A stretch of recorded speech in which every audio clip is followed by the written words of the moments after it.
Hello. Tata Indica ಒಂದು ಗಾಡಿ ಕಳಿಸ್ಕೊಡಿದ್ರಲ್ಲ, ಹಾಂ ಹೇಳಿ ಸರ್. ಮಾಡಲ್ ಎಷ್ಟು ಗಾಡಿ? 2016. 2016. ಓನರ್ ಎಷ್ಟಾಗಿದ್ದಾರೆ ಗಾಡಿ? Single owner. ಡಾಕ್ಯುಮೆಂಟ್ಸ್ ಎಲ್ಲ ರನ್ನಿಂಗ್ ಇದೆಯಾ? ಎಫ್ ಸಿ ಇನ್ಸೂರೆನ್ಸ್ ಲ್ಯಾಪ್ಸ್ ಇದೆ. ಅದು ಮಾಡಿಸ್ಕೊಡ್ತೀರಾ, ಹಂಗೆ ಕೊಡ್ತೀರಾ? ಹಂಗೆ ಕೊಡ್ತೀವಿ, ಮಾಡಿಸ್ಕೊಡೋದು ಮಾಡಿಸ್ಕೊಡ್ತೀವಿ. ಬೇಕಾದ್ರೆ ಮಾಡಿಸ್ಕೊಡ್ತೀರಾ? ಹಾಂ, ರೋಡ್ ಟ್ಯಾಕ್ಸ್ ಒಂದು ವಾರ ಆಯ್ತು ಕಟ್ಟಿ. ಹ್ಞೂ. ಹಾಂ. Tyre condition? ಏನು ಸರ್?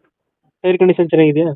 ಹಾಂ, ಗಾಡಿಗೆ ಸೂಪರ್ ಇದೆ. ನೀವು ಒಂದ್ಸಲ ಬಂದು ನೋಡ್ಕೊಂಡು ಹೋಗ್ರಿ. ಹ್ಞೂ. ಹಾಂ, ಬೇರೆ ಇದೀಗ ಇಲ್ಲಾಂದ್ರೆ ನಿಮ್ಮ ಪರಿಚಯ ಇತ್ತು ಗ್ಯಾರೇಜಾಗ ಹೋಗಿ ತೋರಿಸ್ರಿ. ಲೋನ್ ಅದಿಲ್ಲ ಅಲ್ಲ? ಹಾಂ, ಲೋನ್ ಇಲ್ಲ ಅಲ್ಲ ಗಾಡಿ ಮೇಲೆ? ಲೋನ್ ಇಲ್ಲ. ಲೋನ್ ರನ್ನಿಂಗ್ ಎಷ್ಟಾಗಿದೆ ಗಾಡಿ? 2,35,000 ನೋಡಿ. Engine condition?